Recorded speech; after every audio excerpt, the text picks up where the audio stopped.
తేజ. బులెటిన్లో ముందుగా హెడ్లైన్స్ చూద్దాం. సామాజిక సమగ్ర కుటుంబ సర్వేపై అపోహలు వద్దన్న కలెక్టర్. నాగారంలో కొనసాగుతున్న హైడ్రా కూల్చివేతలు. కొనుగోలు కేంద్రాల వద్ద ఇబ్బందులు పడుతున్న రైతులు. టోకిని హనుమాన్ 23వ మహా పాదయాత్ర. ఫుడ్ పాయిజన్ కి బాధ్యులైన సిబ్బందిని సస్పెండ్ చేయకుండా బదిలీ చేసిన అధికారులు. మూల్గే నక్కపై తాటికాయ పడ్డట్టు తయారైంది అన్నదాతల పరిస్థితి. టోక్యోలోని మహాత్మా గాంధీ విగ్రహానికి పూలమాల వేసి నివాళులు అర్పించిన గుప్తా. ధాన్యం కొనుగోలుపై రైతుల ధర్నా. ఆలేరులో చుక్కా సత్తయ్య వర్ధంతి. అంబరాన్నంటిన కాకతీయ కమ్మ సంక్షేమ సంఘ వనభోజన మహోత్సవాలు.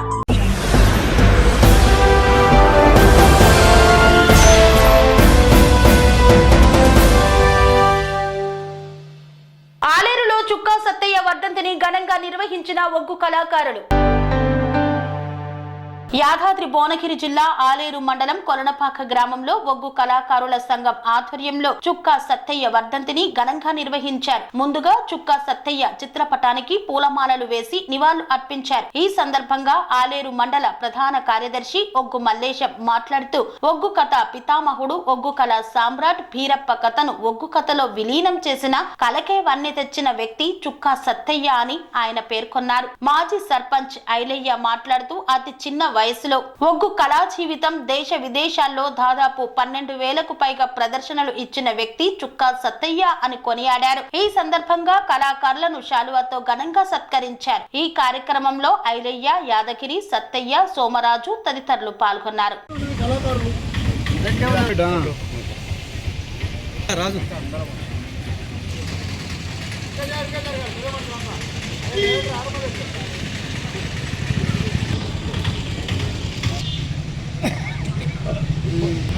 ఓకే అదేవా ఎన్నుకున్నాయి వద్దాయిగా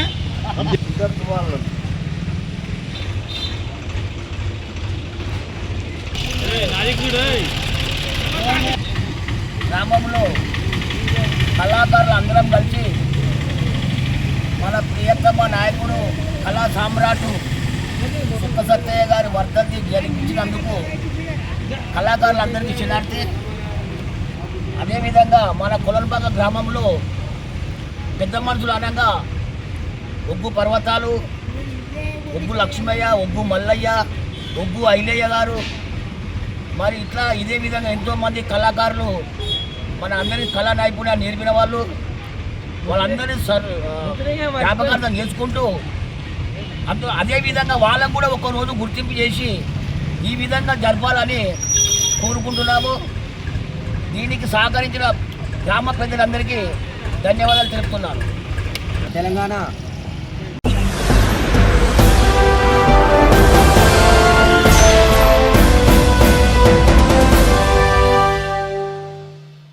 కాకతీయ కమ్మ సంక్షేమ సంఘం ఆధ్వర్యంలో వనభోజన కార్యక్రమాలను అత్యంత వైభవంగా నిర్వహించారు. ఆధ్యాత్మికతకు, ఐక్యతకు, స్నేహభావాలకు కార్తీక మాస వనభోజన మహోత్సవాలు ప్రతీకలని కోదాడ ఎమ్మెల్యే పద్మావతి ఉత్తమ్ అన్నారు. కోదాడ పట్టణంలోని ద్వారకుంట ఇండస్ట్రీస్ ఏరియా సమీపంలోని ఎర్నేని వెంకటరత్నం బాబు మామిడి తోటలో ఏర్పాటు చేసిన కాకతీయ కమ్మ సంక్షేమ సంఘం కార్తీక వనభోజన మహోత్సవాల్లో ఆమె ముఖ్య అతిథిగా పాల్గొని మాట్లాడారు. నియోజకవర్గ వ్యాప్తంగా కార్తీక మాస వనభోజన మహోత్సవాలు ఘనంగా నిర్వహించడం అభినందనీయమన్నారు. కార్తీక మాస వనభోజన మహోత్సవాల ద్వారా ఆధ్యాత్మిక భావాలు, సభ్యుల మధ్య సోదర భావాలు పెంపొందుతాయన్నారు. సామాజిక సేవా రంగాల్లో కాకతీయ కమ్మ కులస్తులు అగ్రస్థానంలో నిలిచి అందరికీ ఆదర్శంగా ఉండాలన్నారు.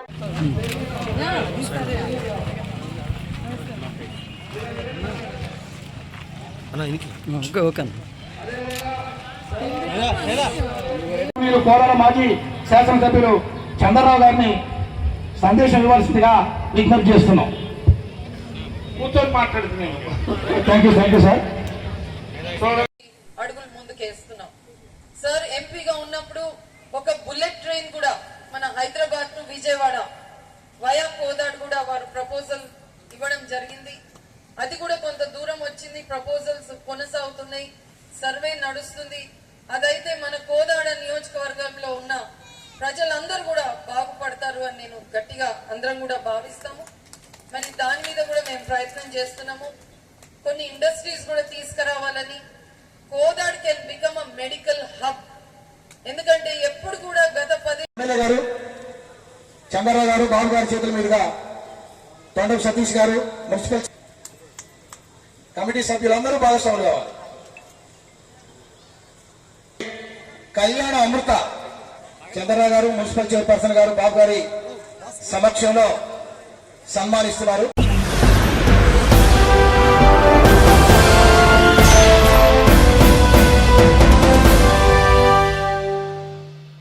మెదక్ జిల్లా కలెక్టర్ రాహుల్ రాజ్ మాట్లాడుతూ ప్రజలు సర్వేపై అపోహలను తొలగించుకోవాలన్నారు. ఈ యొక్క సర్వే వల్ల ప్రజలకు ఉపయోగమే కానీ నష్టమేమీ లేదని సూచించారు.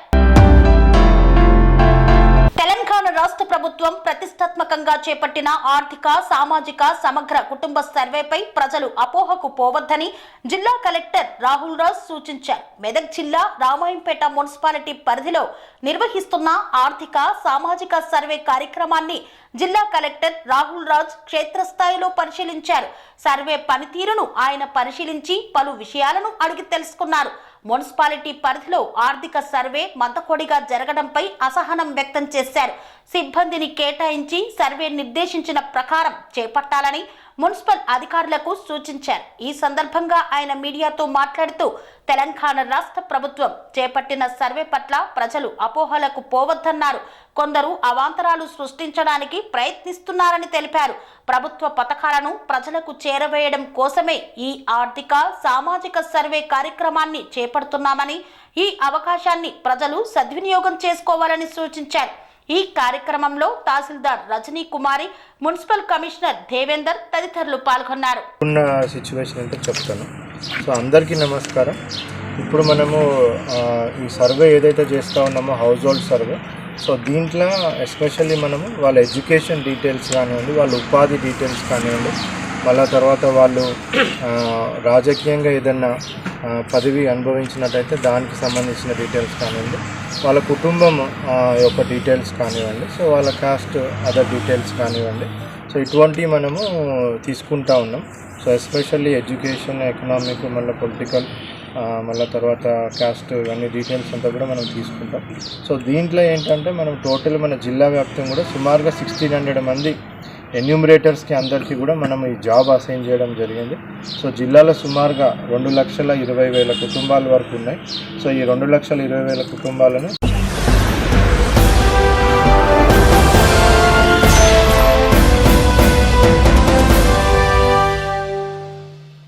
మేడ్చల్ మల్కాజ్గిరి జిల్లా నాగారం మున్సిపాలిటీలో కొనసాగుతున్న హైడ్రా కూల్చివేతలు.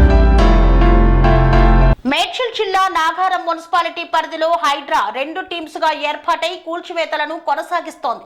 రాంపల్లి సమీపంలో రాజ్సుఖ్ నగర్ కాలనీలో మెయిన్ రోడ్డును ఆక్రమించి నిర్మించిన అక్రమ నిర్మాణాలను హైడ్రా అధికారులు జేసీబీ సహాయంతో కూల్చివేస్తున్నారు. దేవేందర్ రాజ్సుఖ్ నగర్ కాలనీ వాసులు 40 ఫీట్ సాధన సమితి అధ్యక్షుడిని. గత 10 సంవత్సరాల నుంచి అనేక సార్లు మేము మంత్రి అగు మల్లారెడ్డి, టీఆర్ఎస్ ప్రభుత్వం ఉన్నప్పుడు మల్లారెడ్డి దగ్గరికి అనేక సార్లు పోయినాము. తీసేస్తా అన్నాడు. ఒకసారి వస్తీ దాఖనకు వచ్చినప్పుడు కూడా తీసేస్తా అని హామీ ఇచ్చిండు. అనేక హామీలు ఉల్లంఘన చేసిండు. అయినా కూడా మేము అనేక సార్లు పోయినా కూడా, ఎన్నిసార్లు ప్రయత్నం చేసినా కూడా కమిషనర్ దగ్గర పోయినాం. కలెక్టర్ దగ్గర కూడా కాలేక పరిస్థితి. కలెక్టర్ కూడా దానికి కోర్టుకు పోండి, అక్కడి పోండి, ఇక్కడ పోండి అని చెప్పి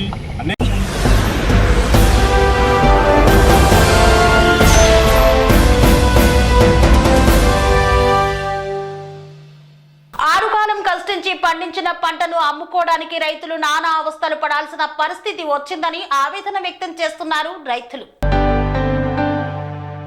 మెదక్ జిల్లా రామాయంపేట మండల పరిధిలోని తోనికండ్ల, ఝాన్సీ లింగాపూర్ గ్రామాలలో రైతులు నిరసన కార్యక్రమాన్ని చేపట్టారు. గత నెల రోజులుగా తాము ఇబ్బందులు ఎదుర్కొంటున్నామని ఝాన్సీ లింగాపూర్ గ్రామస్తులు కొనుగోలు కేంద్రం వద్ద రామాయంపేట, చిన్నశంకరంపేట రహదారిపై రాస్తారోకో చేపట్టారు. తొనికండ్ల గ్రామస్తులు మెదక్ రామాయంపేట ప్రధాన రహదారిపై రాస్తారోకో చేపట్టి నిరసన తెలిపారు. లారీల కొరత వల్ల ధాన్యం బస్తాలు ఎక్కడికక్కడ నిలిచిపోయాయని, దీంతో కొనుగోలు నిలిచిపోయి ఇబ్బందులు ఇబ్బందులు ఎదుర్కొంటున్నామని రైతులు ఆవేదన వ్యక్తం చేశారు. రైస్ మిల్లుల కేటాయింపు జరగకపోవడంతో కొనుగోలు నత్తనడకన సాగుతుందన్నారు. రైతులు ఇబ్బందులు ఎదుర్కొంటున్నారని ఇప్పటికైనా అధికారులు ప్రజాప్రతినిధులు స్పందించి ధాన్యం కొనుగోలు వేగవంతం పూర్తి చేయాలని, లేని పక్షంలో ఆందోళన ఉధృతం చేస్తామని హెచ్చరించారు. రైతుల రాస్తా రోకోతో ప్రయాణికులకు తీవ్ర ఇబ్బందులు ఎదురయ్యాయి. ఘటనా స్థలానికి చేరుకున్న రామాయంపేట పోలీసులు ఆందోళనకారులకు నచ్చజెప్పి రాస్తా రోకో విరమింపజేశారు.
వార్తల్లో చిన్న విరామం. కన్స్ట్రక్షన్ రంగాలలో దశాబ్దపు అనుభవంతో కస్టమర్ల మరియు శ్రేయోభిలాషుల మన్ననలను నమ్మకాన్ని గెలుపొందిన సంస్థ విఆర్ఆర్ కన్స్ట్రక్షన్స్. నాణ్యతకు నమ్మకానికి మారుపేరు VRR constructions. Independent houses, apartments, villas అన్ని రకాల హంగులతో అలరించే అద్భుతమైన వెంచర్స్ తో పాటు అందరికీ అందుబాటు ధరలో సొంత ఇంటి కలను సాకారం చేసే నమ్మకమైన సంస్థ VRR constructions. Please visit VRR Constructions, Varatex Plaza near Radhika Theatre, ECL X Road, Hyderabad. Call to 9100885552, 9100885559.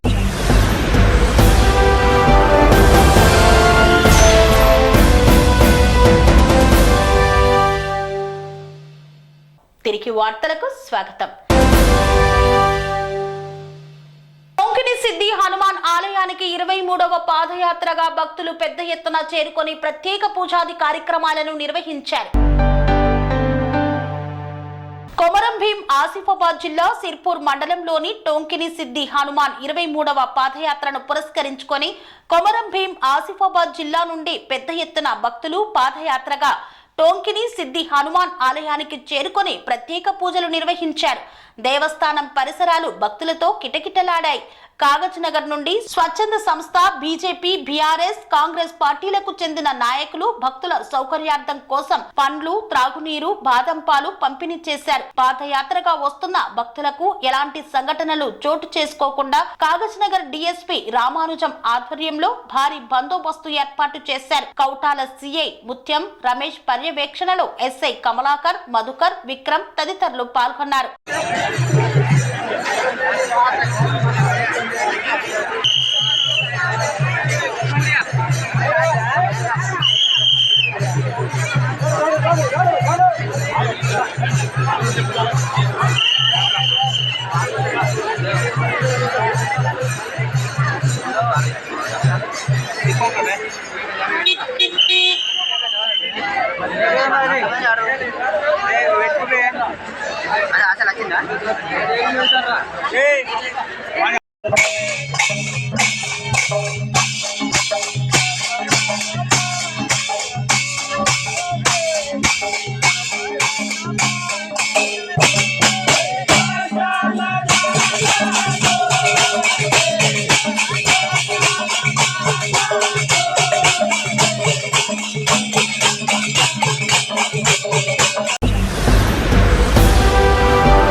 Wankidi గిరిజన బాలికల ఆశ్రమ పాఠశాలలో ఫుడ్ పాయిజన్ కు కారణం అయినటువంటి సిబ్బందిని సస్పెండ్ చేయకుండా బదిలీ చేసిన అధికారులు.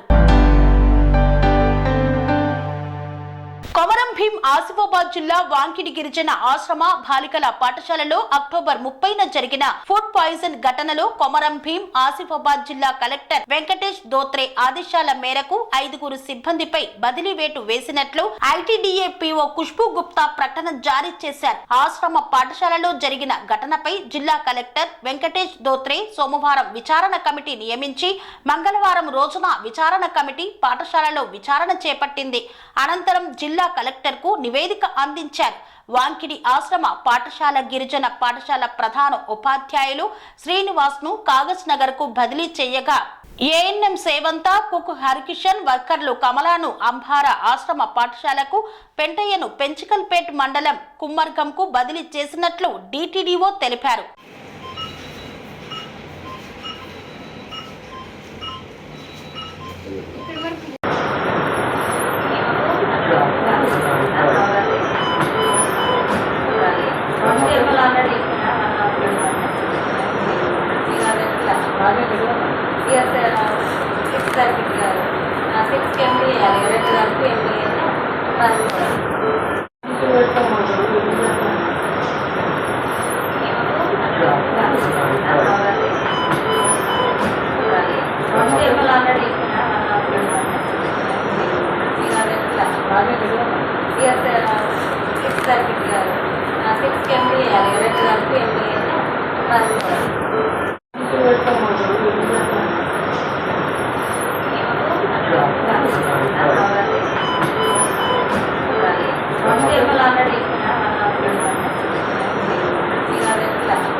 మూలిగే నక్కపై తాటికాయ పడ్డట్టయింది అన్నదాతల పరిస్థితి అని వాపోతున్నారు రైతులు. ధాన్యం అమ్ముకోవడానికి వస్తే నిండా ముంచేస్తున్నారంటూ ఏడుస్తున్నారు. సిద్దిపేట జిల్లా దుబ్బాక మున్సిపాలిటీ పరిధిలోని చెల్లాపూర్ గ్రామంలో వరి ధాన్యం కొనుగోలు కేంద్రాన్ని ప్రభుత్వం ఏర్పాటు చేసింది. ఈ నెల 9వ తేదీన గ్రామానికి చెందిన రైతులు సుధీర్ రెడ్డి, చంద్రారెడ్డి తమ ధాన్యాన్ని కొనుగోలు కేంద్రంలో విక్రయించారు. 11వ తేదీన అధికారులు ఫోన్ చేసి ధాన్యం తూకంలో తేడా ఉందంటూ ఇద్దరు వద్ద 6 క్వింటాళ్ల తరుగు తీయడం జరిగిందన్నారు. కొనుగోలు కేంద్రంలో తమ కండ్ల ముందే హమాలీలు ఒక్కో బస్తా 41.200 గ్రాముల వరకు ధాన్యం తూకం వేయడం జరిగిందని పేర్కొన్నారు. రైస్ మిల్ కు వెళ్లేసరికి తమ ధాన్యం 2 క్వింటాళ్ల 40 కిలోలు ఎలా తగ్గిందని అధికారులతో రైతులు ఆవేదన వ్యక్తం చేసినా పట్టించుకోవడం లేదని వాపోయారు. ధర్మకాంటపై తూకం వేసి చూస్తే లారీలో ధాన్యం ఎక్కువ వచ్చిందని రైతులు తెలిపారు. ఇదే విషయం మోప్మా అధికారుల దృష్టికి తీసుకువెళ్తే రైతులకు న్యాయం చేయాల్సింది పోయి కలెక్టర్ కు చెప్పుకుంటారో చెప్పుకో అంటూ మాట్లాడుతున్నారని ఆరోపించారు. తమకు జరిగిన నష్టంపై ఉన్నత అధికారులు స్పందించి న్యాయం చేయాలని అన్నదాతలు వేడుకుంటున్నారు.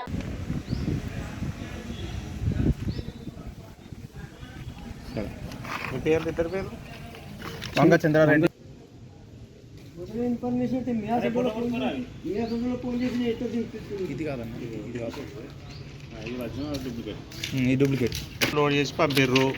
3వ రోజు నాడు ఫోన్ చేసి మీ బ్యాగులలోనే తక్కువ వస్తున్నాయి, 30 కిలోలకు ఒక బ్యాగ్ వస్తుందని ఫోన్ చేసి 6 బ్యాగులు కట్ చేసి 6,000 రూపాయలు.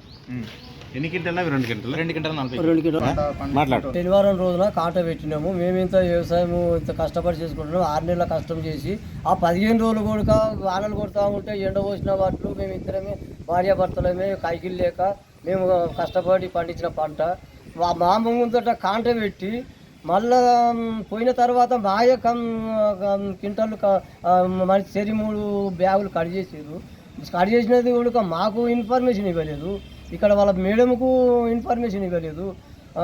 శనివారం పోయిన బ్యాగులు ఆదివారం దించుకున్నారు. సోమవారం చెప్తారు మాకు కట్ అయినాయని.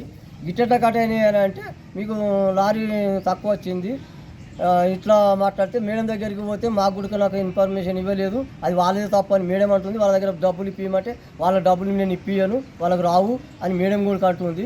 మళ్ళీ మేము ముందుగా మేము 6 నెలల కష్టం చేసి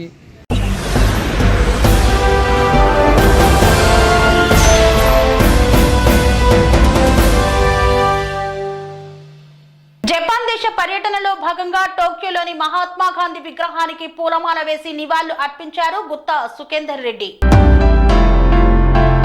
జపాన్ దేశ పర్యటనలో భాగంగా టోక్యోలోని మహాత్మా గాంధీ విగ్రహానికి పూలమాలలు వేసి నివాళులు అర్పించారు తెలంగాణ శాసన మండలి చైర్మన్ గుత్తా సుఖేందర్ రెడ్డి. తెలంగాణ రాష్ట్ర శాసన సభాపతి గడ్డం ప్రసాద్ కుమార్, డిప్యూటీ చైర్మన్ బండా ప్రకాష్ ముదిరాజ్, లెజిస్లేచర్ సెక్రటరీ నరసింహాచార్యులు తదితరులు పాల్గొన్నారు. తెలంగాణ రాష్ట్ర శాసన బృందంతో పాటుగా నివాళులు అర్పించిన సిక్కిం రాష్ట్ర అసెంబ్లీ స్పీకర్, డిప్యూటీ స్పీకర్ ఏర్పాట్లు చేసి వెంట ఉన్న Indian embassy secretary in Japan.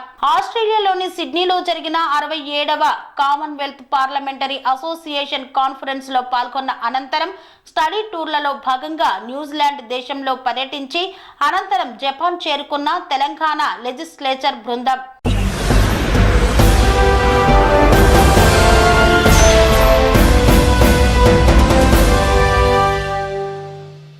ధాన్యం కొనుగోలుపై రైతులు ధర్నా చేస్తున్న ఘటన వికారాబాద్ లో చోటు చేసుకుంది. దీనిపై మాజీ మంత్రి జగదీష్ రెడ్డి స్పందించారు.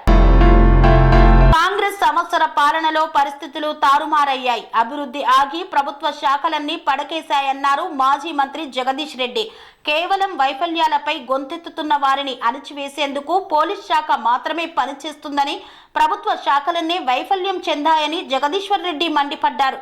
ప్రభుత్వ పాఠశాలల్లో నాణ్యమైన ఆహారం లేక విద్యార్థులు ఆసుపత్రి పాలవుతున్నారని, ప్రభుత్వ ఆసుపత్రుల్లో మందులు లేవని, సాగునీరు లేక, మద్దతు ధర లేక రైతులు రోడ్డెక్కి ప్రభుత్వంపై తిరుగుబాటు చేస్తున్నారని ఎద్దేవా చేశారు. ఇవాళ వికారాబాద్లో అధికారులపైన దాడి సంఘటన చూస్తే ప్రజలు ఏ రకమైన ఆగ్రహావేశాలకు గురవుతున్నారు, ఈ ప్రభుత్వం చేస్తున్న దుర్మార్గాన్ని ఎదిరించడానికి దిక్కుతోచగా వాళ్ళు కాపాడుకోవడం కొరకు ఆత్మరక్షణ దాడి చేసే పరిస్థితికి ఇవాళ రైతాంగం వచ్చింది అని అంటే ఈ ప్రభుత్వం యొక్క పరిస్థితికి, ఈ ప్రభుత్వం యొక్క పరిపాలన విధానానికి నిదర్శనం ఇది. ప్రజలెవరు కూడా అధికారుల మీద దాడి చేయడం సరైనది కాదు, దాడి చేయాలని కూడా ఎవరు అనుకోరు. కానీ ఎన్ని విజ్ఞప్తులు చేసినా ఈ ప్రభుత్వానికి చెవులు వినపడతలేవు, కళ్ళు కనపడతలేవు, మూర్ఖంగా ప్రవర్తిస్తుంది. కేవలం పోలీసులు అడ్డం పెట్టుకుని రాజ్యం చేయొచ్చు అనే పద్ధతుల్లో ప్రవర్తిస్తుంది. అటువంటి పరిస్థితులలో అక్కడ గిరిజన రైతాంగం తిరుగుబాటు చేసే దశకు వచ్చిండ్రు. ఈ పరిస్థితి రావడానికి ప్రభుత్వమే కారణం తప్ప ప్రజలు కాదు. ఇంకొక విషయం కూడా, మొత్తం ఇచ్చిన హామీల నుంచి తప్పించుకోవడం కొరకు వాళ్ళ మోసపు మాటల్ని ప్రజలు నిలదీస్తున్నారని చెప్పి ప్రజలు భయపడడం కొరకు ప్రభుత్వమే స్వయంగా దాడులకు పూనుకుంటుంది.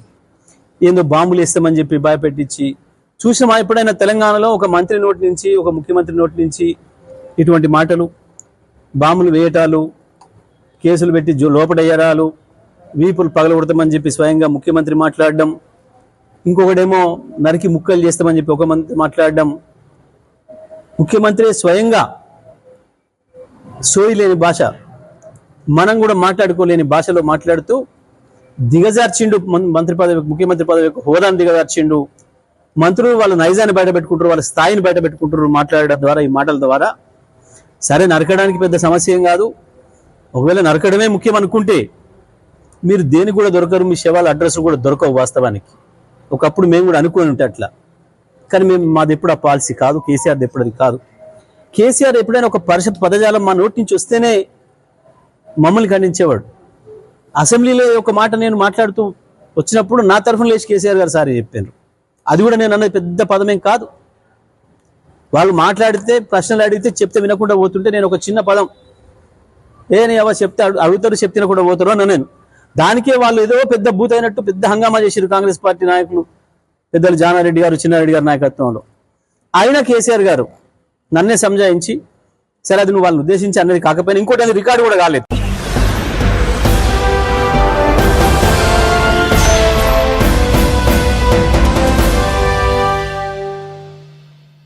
ఇంతటితో వార్తలు సమాప్తం. మరిన్ని అప్డేట్స్ కోసం చూస్తూనే ఉండండి ట్యానెన్ టీవీ. స్వామి బోధానంద గోసేవ ఆశ్రమం, సైతాపూర్. జ్యోతిష్యం, వాస్తు శాస్త్రం మన పూర్వీకులు మనకిచ్చిన వరం. దుర్గాదేవి, కాలభైరవ ఉపాసనతో వాక్సిద్ధి పొందిన శ్రీ శ్రీ బోధానందగిరి స్వామివారు మీకు ఎలాంటి సమస్యలున్నా, వాటిలో ముఖ్యంగా ధన నష్టం, ఆరోగ్య నష్టం, భార్యాభర్తల మధ్య గొడవలు, ప్రేమించుకున్న వారు దూరం అవడం, ఎన్ని సంబంధాలు వచ్చినా పెళ్లి ముడి పడకపోవడం, రోడ్డు ప్రమాదాలు, అప్పుల బాధలు, వ్యవసాయంలో నష్టాలు, పెద్దల మాట పిల్లలు వినకపోవడం, ఆరోగ్య శాంతి, గృహశాంతి, మనశ్శాంతి లేకపోవడం, ఇలాంటి సమస్యలు ఉన్నట్లయితే ఒక్కసారి స్వామీజీని కలవండి. మీ సమస్యలకు తగిన పరిష్కారాన్ని పొందండి. అంతేకాక అన్ని రకాల వ్యాధులకు గోపంచకవ్య మరియు మూలికా వైద్యం చేయబడును. నమ్మకంతో రండి, ఆయురారోగ్యాలతో వర్ధిల్లండి. మా అడ్రస్ స్వామి బోధానంద గోసేవ ఆశ్రమం, సైదాపూర్, వీరభద్రస్వామి గుడి దగ్గర, యాదగిరిగుట్ట. సంప్రదించవలసిన నెంబర్ 9849213754 మరియు 961803